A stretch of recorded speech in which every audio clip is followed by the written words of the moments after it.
So, to begin, I'm Stephen Heath. I am a consultant over at the Chancellor's Office with the DII TAP team. So happy to be talking to you guys. As I said, I will try and move through my slides at a good clip so we can hopefully get ourselves back a little bit closer on schedule. But no worries if we don't, of course. And I'd be happy to take any questions or anything as we get to the end. So first off, I want to talk briefly, and those of you who have seen me talk on ransomware, you might have seen this before. I want to talk a little bit about this cybercrime economy and really what we're seeing out there as far as what the bad guys are doing and where they're where they're at and just how much money there is being spent on the internet underground. So this is a mapping of the countries of the world by gross domestic product. And this is in billions of US dollars if you do this. And if you map the cybercrime economy and what we're seeing from internet marketplaces, ransomware, from all these other things, you would be looking at about the 13th largest economy of the world. There's a lot of money, about $1.5 trillion that is progressing and transferring over what we call the dark web or any sort of internet underground kind of scenario. So it's important to note that there's really big money in there. They break this thing down. A lot of this money is going through illicit online marketplaces, and you've got ransomware, you've got everything else in there. So this is really a big deal, and it continues to get bigger. These stats came from 2018, and really it's estimated that sometime this year, this was an estimate that was made last year that we might be looking about at the third largest economy of the world. So jumping all the way up that scale to a magnitude that we don't really, it's kind of almost hard to comprehend how much money is going through these particular places. But if you take a lot of the crime in the world, put it all in one spot, and that's really what you're starting to look at here from the cybercrime side. So where does all of this operate, and what's the process of how all of these things work? Well, really, you're talking about the darknet or the deep web as you're looking at these things. And there are a lot of rumors and talk and chatter and everything about what really is going on in the internet's underbelly. And you can find any number of reports or articles or anything else talking about just the strangest and wildest things that you will see under there. And so I wanted to take folks into a little bit of a tour of what's out there and what's going on. Certainly, these are things that ideally, anything you can, keep people to a point that they're at least a little bit restricted from what they could do. That would be ideal. So let's talk about what's under there and what's going on, and just so you guys can get that vision of what's going on on the bad guy side of things as you're looking to protect your own networks. So first off, what is the darknet? Because it's terms darknet, deep web, all these other things get tossed around. For the purposes of this talk, and you could start a huge debate over what exactly things mean. This is my definition of how I try and use it. Is that really, when you think about it, you've got the surfaced internet. That's the internet that is out there, that is searched by Google, or is spidered. It's in the search engines. These are things that you're going to find that people want you to find.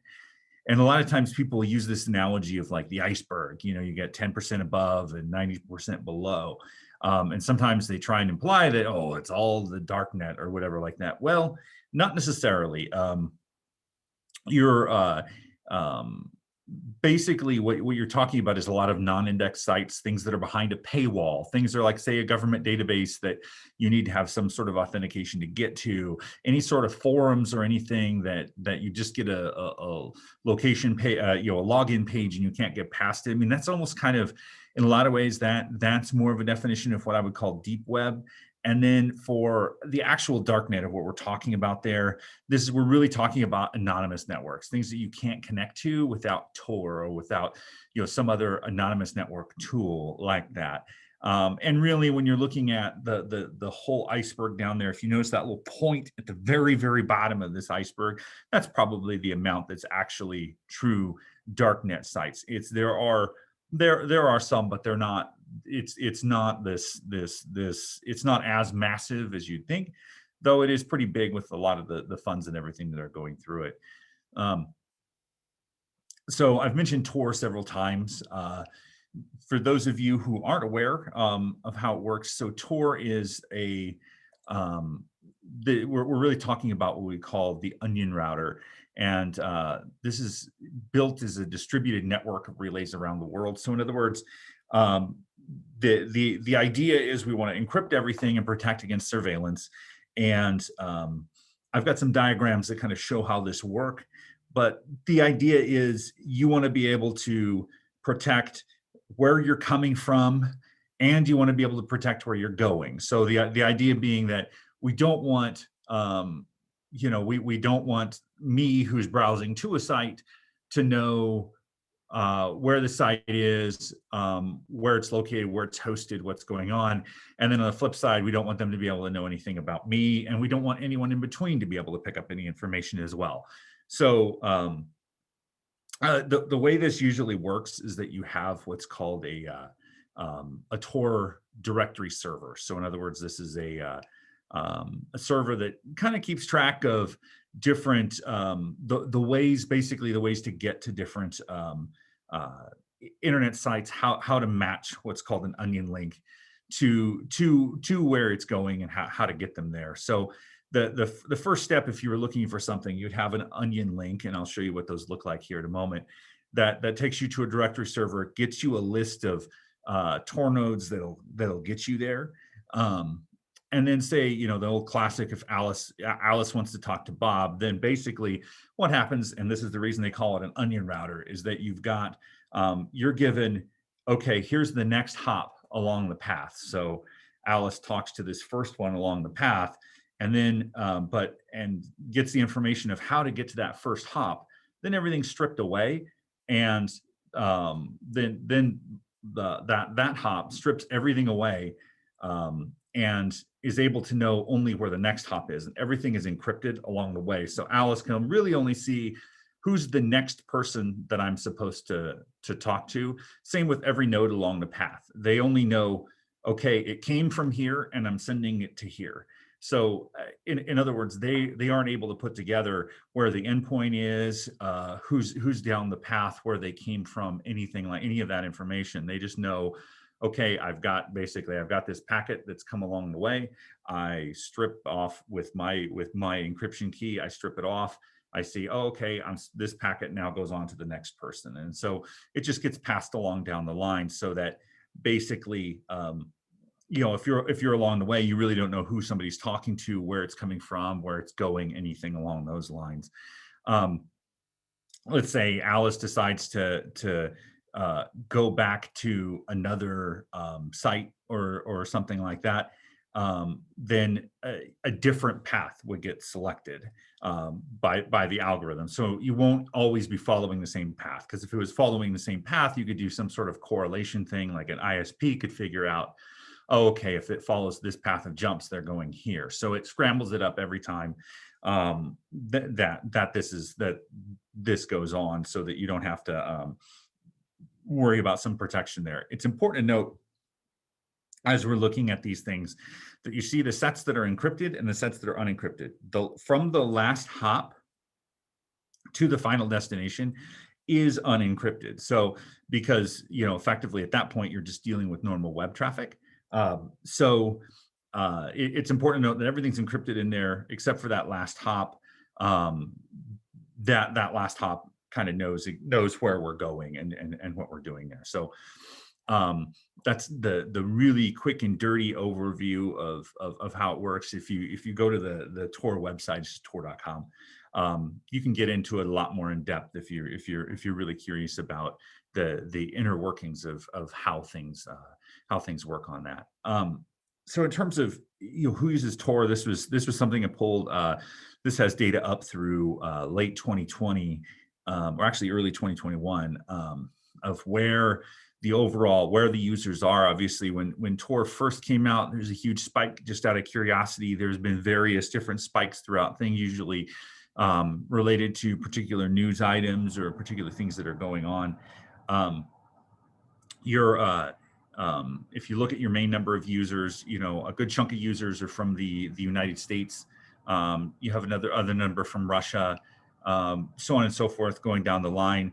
You won't see a lot of places like China or any of the other places are, because they've banned it and they have enough control over the ISP to be able to block any of that and going on, and no one wants to call attention to yourself. You'll note that it's actually fairly easy to detect when Tor traffic is going on.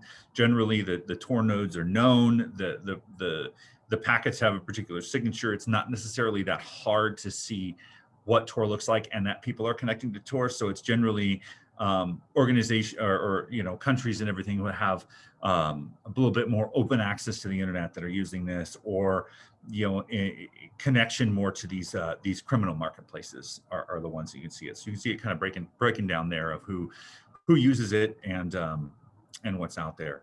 One of the ways that people use Tor, if someone was to hop on, if one of you gets curious, wants to poke around and see what's out there, Tails is a Linux distribution. You can get plug in through a USB key, or you can get an ISO image just to drop into a VM or anything else like that. The idea here is that it's an anonymized operating system, so it doesn't track anything that's going on. People can't, if something gets infected, it completely wipes everything. Nothing's written to the hard drive. Nothing's done anything like that. So this is usually a method that folks use to get Tor, and everything through Tails is connected through the Tor network. So if you get it in there, you can't really even connect to the internet without first connecting to Tor. So that's kind of the whole point of it, is to be more of an anonymous operating system.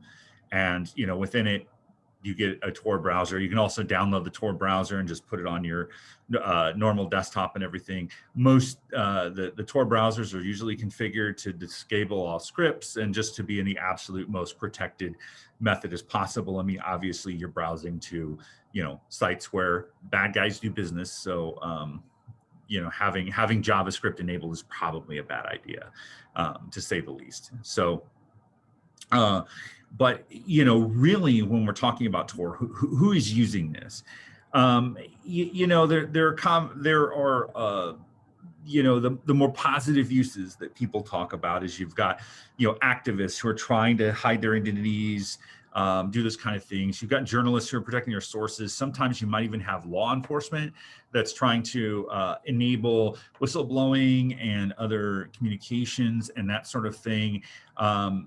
Tails and that sort of thing. It's a wonderful tool for folks who are potentially in a domestic violence situation or something like that, so that in case things are being observed or people are checking things or doing that, they have a very controlling significant other. It can be a great tool for that. Also, just for people who want privacy and who are a little bit paranoid. These are the more positive uses that they'll advertise on this. Obviously, the other big absence that's on there is it is also used for a great deal of criminal activity and a lot of what bad guys are doing out there. They try and run through Tor. It's important to note that just because you have Tor, you have Tails, you're only as anonymous as the information that you provide and everything out there. So just because you're using Tor, data leaks still happen. People still get careless. People still do that. And I'll talk a little bit later about generally how people get caught when they're doing these kind of things. So I mentioned onion links earlier.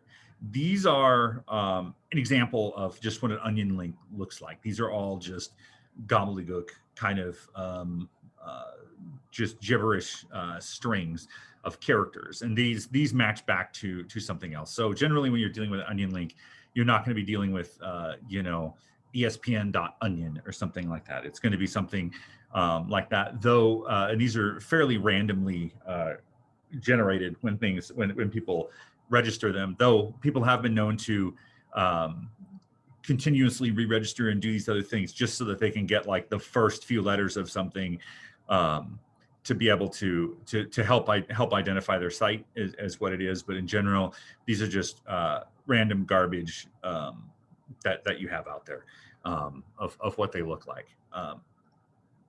So overall, what is the darknet, and really what you find out there?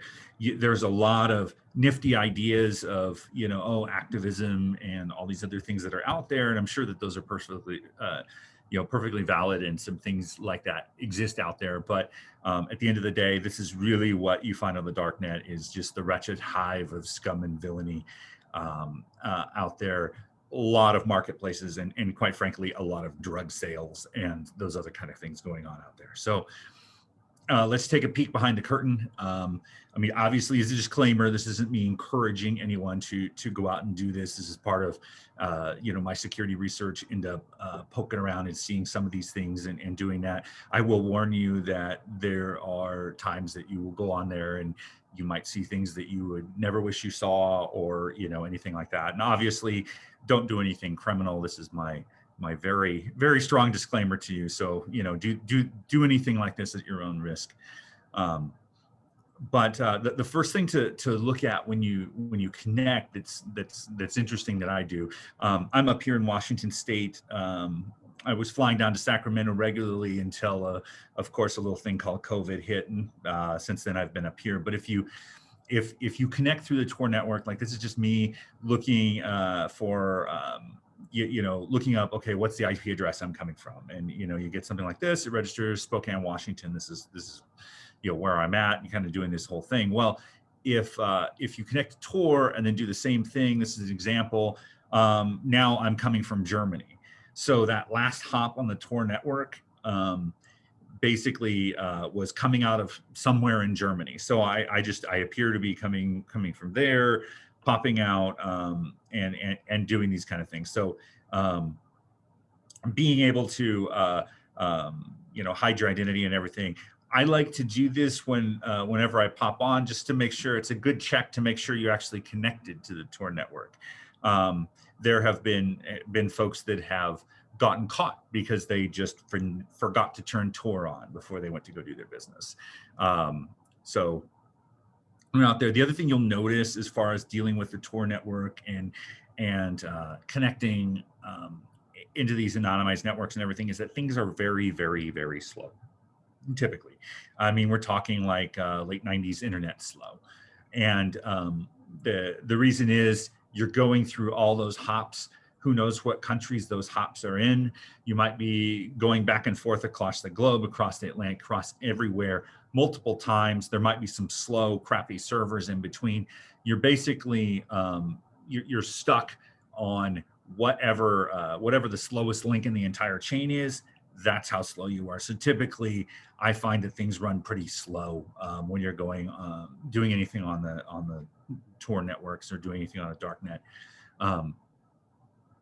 One of the places that is sort of an entry point designed to the dark web is a place called the Hidden Wiki.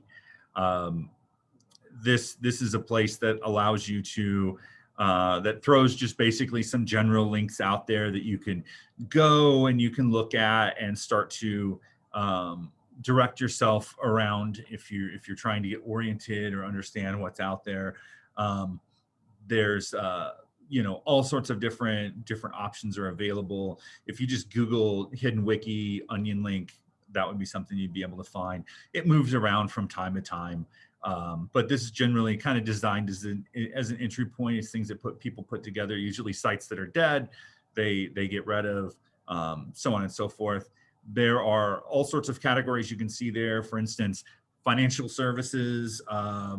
This is something more along the lines of, Bitcoin and walleting everything. Like there's a method of Bitcoin tumbling, they say, which is basically to try and split up your Bitcoin transactions into smaller transactions and spread them all out over things so that it makes them a little bit harder to trace and figure out what's going on. There are things like that are in there, and so on and on down the line.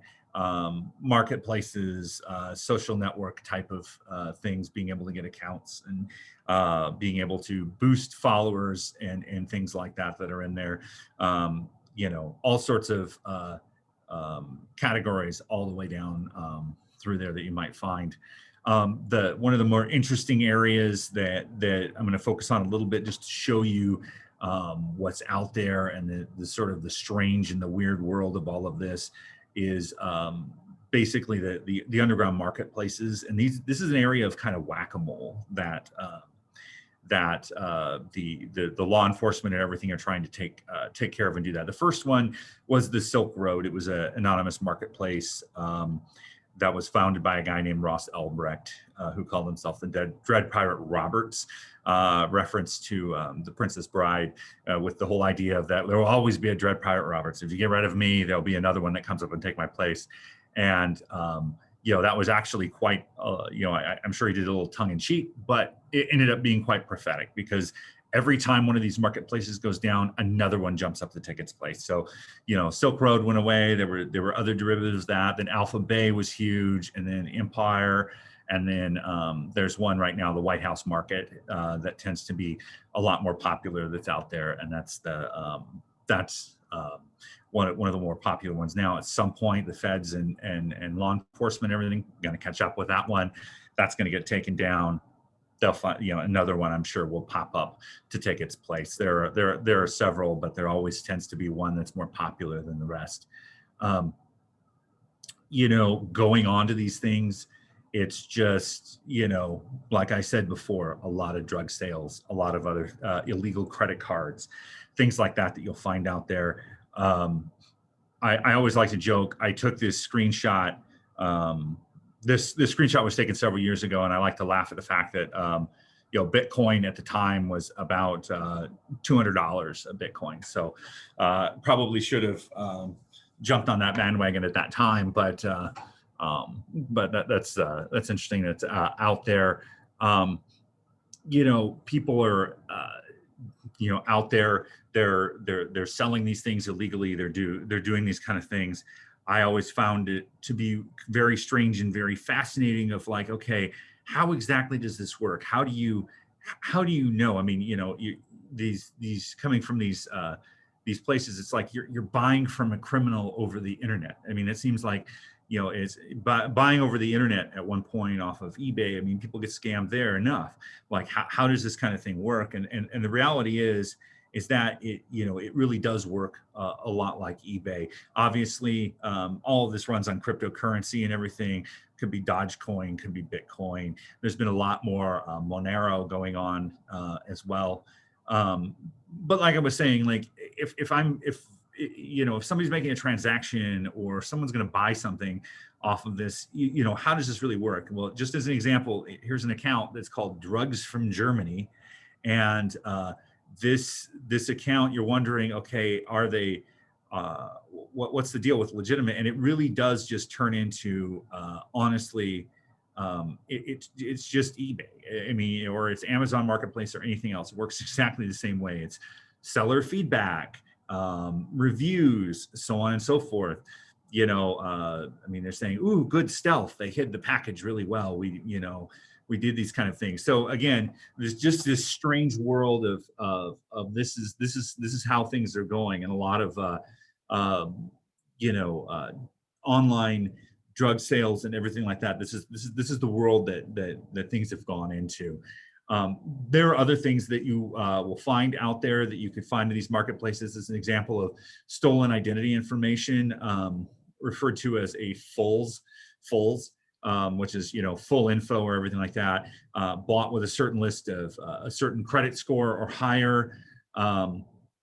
You buy this, you could get a person with a credit score of this level, with this social security number, full address, date of birth. I mean, this is how identity theft, a lot of this particular things happen. For the higher the credit score, the more valuable the account is that's stolen. So again, this is another example of things that you find for sale out there in the world of the darknet. These are things that people are doing and people are selling at that point. online prescription drug sales. You know, uh, these are the kind of things you'll see these out there. People sell guns, and other things, particularly you know, weapons that are illegal and so on and so forth. These there are transactions along these things to be sold in that area. Stolen credit card information, you might find that there. Passports and everything. And this was interesting. Um, I kind of wondered always, like, how do these things come through and be legit and everything. There was a presentation given at a hacking conference, DEF CON, a few years back, that talked about this, and the person talked about how their friend bought a fake passport off the darknet, and went through and they had it checked. And basically, I mean, it seems like they probably have somebody who's, you know, siphoning off the ones that have had some of the security measures put in and doing those kind of things, and building them off of that. They said, you know, overall it looked pretty legit in doing these kind of things. So that was interesting. A lot of, you know, fake ID, fake, you know, passport, so on and so forth, of a different quality. You might find those kind of things in there. This was a strange one that I found. This was a place that sold conflict diamonds, and that sort of thing, and basically said, "Hey, look, you know, you can get it at a fifth the price because we're, you know, bad people, and you know, we're, you know, doing this whole thing." And they were very blunt about it. They were even selling things like rhino horn and tiger parts and so on and so forth. This was things that they had out there. They just were selling these kind of things that you could get out there. For comparison, I took a look at the price comparison of these things, and it was probably for about, I think it was about a quarter, around a quarter of the price overall that was out there. So some strange things that were going on there. Panda Express, yes, you could find gift cards to just about every major brand that's out there on any of these marketplaces or anywhere in the darknet. This is actually a common way that's used for money laundering and that sort of thing. Buy a bunch of gift cards, and you sell them at basically, I mean, say you have a stack of you know, $25 gift cards, you know, and you sell it for $85 or something like that. People are like, "Oh wow, what a discount!" And they buy them, they use them. Well, I mean, it's a way that sometimes money gets laundered through those gift cards and doing those kind of things. So that's interesting. You can buy Twitter followers or Facebook likes as well. Those are out there. Um, this was a very, very strange item that I found out there. This was called the phone bomber, very much a harassment tool. But the idea of this thing was that you know, it would call a number from a random number once an hour, every hour for 30 days, and would play like, you know, "I always feel like somebody's watching me," or something like that. So you know, some creepy kind of harassment stuff that you find out there. That was very strange. I gave this talk one time, and somebody said, "Yep, somebody actually did that." They were, I think they were a school or something, and they were getting a bunch of calls just randomly coming in from these random numbers that was doing this kind of thing. These kind of things, they happen. They're out there. They're very strange. This was some very strange stuff. Apparently, human body parts for sale that was out there. A little terrifying. Somebody was saying they were selling their kidney. But they don't smoke and haven't had alcohol. So if you're interested, you can email this guy. Apparently, he's selling his kidney. You get into some of more of the darker areas of the deep web. This was actually a story that broke locally, that was out there. This whole you know, doctor, pediatrician of all things, got involved in this crazy kidnapping, dark web, hitman kind of plot that was out there. There definitely are locations where you can find people who claim to be hitmen. A lot of times we've seen folks who try and do this get into situations where they're really just interacting with law enforcement, but there are sites. This claims to be a gang member market of folks who will do killings and those sort of things. Again, very bizarre stuff that's out there, hitman services, so on and so forth. All of these things can be found out there in this sort of bizarro world that you find.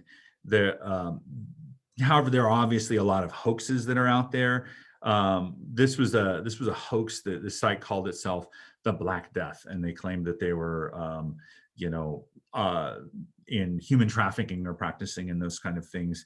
And it turned out to be, completely fake, though the fakes do inspire sometimes criminals to do weird things. This was a case that was out there in, I believe it was in Italy, where a guy threatened to kidnap a model and put her, and do this whole thing. And he claimed to be a member of this group. And then it turns out that he was just crazy. So very, very strange stuff going on there. But now let's talk a little bit more about how the criminals get caught, and everything. We've talked about all the bad stuff that's going on. Let's talk about how really these whole things, these break down, and what exactly is happening, and how these guys end up in jail, which is for the vast majority of them the place that we'd rather see them. The first part is really, a lot of times sites will get seized early on, and so like if a site like one of those marketplaces is seized by the feds, a lot of times they'll arrest the key players and then they'll leave the site up in this and leave the site running. So sometimes people are interacting with the site or logging in. Some of the big brokers and so on, they might make mistakes. They might give up some of their own information, and they're able to arrest them. This is a common way that people get caught, is doing these kind of things, because usually when people are interacting with their own site, they're careless, so on and so forth. They're putting data in there that they really shouldn't be, and those types of things. So that's a common way that people get caught, is during a particular site takedown phase. Another way, and I mentioned this earlier, there was a group called LulzSec. They're probably 8 years ago or so, 8 to 9 years back. And this was a group that just went around and they hacked various sites. They hacked the PBS website to post a story that Biggie and Tupac were found living on an island in Jamaica or something like that. They were mostly doing pranks. They were more of the prankster variety than the deep criminal. Well, this one guy who was one of the key players in it, Sabu, was the handle that he went by. He got caught simply because he connected to his IRC channel one time without using Tor, and it just pointed straight back to his apartment in New York. And they were able to track him down and arrest him, and then get him to turn and rat out all the others, and so on and so forth. And just as a sidebar, he now works for the FBI. I mean, just all things come full circle and that sort of thing. But again, carelessness. This is how people get caught, and that really brings us to Ross Ulbricht, who was kind of one of the ones who started off all this mania of what's going on with marketplaces and with strange criminal things that we have going on. He got things started. He got the marketplace going, got everything going, got a heck of a lot bigger than he ever expected it to ever. The big deal that he did is that, unfortunately, he was trying to keep notes and keep a lot of things. So he had a long time diary of what he was doing on what he was doing on the internet. And what he was doing. He had it encrypted and everything, but as we get to the conclusion of the story, you'll find out that obviously that was something that came back to haunt him in a courtroom later. When one of the ways that they tracked him down is that they realized that one of the early users, or when he was trying to get people to set up some things for Bitcoin and everything like that. He had been using the alias Altoid the alias he had been using, and he had been and that was one of the aliases that was actually used in the Silk Road site when it was setting up. They reverse engineer and they search around all these forums for everything with Altoid, and this gave him the big clue because Altoid, he was asking folks to email rossulbricht@gmail.com. So again, it was just right out there that was who he was looking for. Well, as the story goes, he was working with some of the big sellers in his particular marketplace, and one of them was a guy named Curtis Green, went by the handle of Chronic Pain, who was selling Oxy and that sort of thing online, and was making a bunch of money. He was lived in Utah, was a member of the LDS Church, very active, that sort of thing. Was doing this well. He got caught because he had a kilogram of cocaine shipped directly to his front door.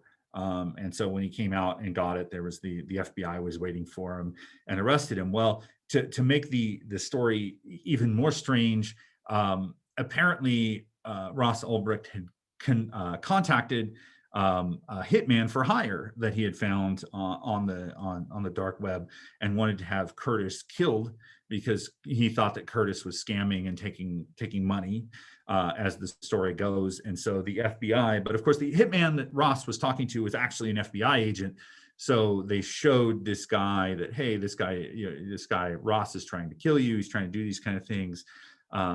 To which, of course, then Curtis ratted him out, and they actually took fake pictures with a can of Campbell's Chicken and Stars soup that he poured in his mouth to make it look like he had been choked to death, of all things, and posted that, sent that back to Ross, and did some other things as they were continuing to build the case against him.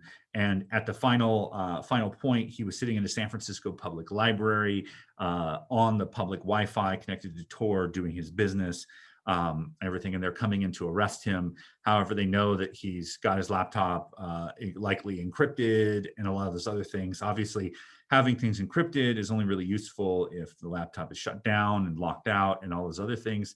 So they had a couple of agents, male and female agent, come up right next to his desk, sort of behind him in that area, and get into a very loud argument with each other, like they were a fighting couple, and doing all of that. And that distracted Ross enough. He's turning around and he's looking at what the heck's going on. Another agent just came up and scooped up his laptop, and then while it was still logged in and everything was there, and he's logged into everything.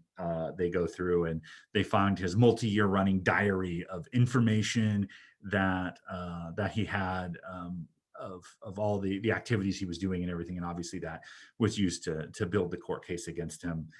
And again, this is how these bad guys get caught. It's always them leaking their own information. This was a guy, Alexander Kazaz, who ran the Alpha Bay Marketplace. When that was taken down, I mean, you've got a 21-year-old who was living in Thailand, posting pictures of fancy cars and everything, and in $1,000 suits, and not having any discernible income. And come to find out that whenever you registered at Alpha Bay Marketplace, you got a welcome email from Pimp Alex 91.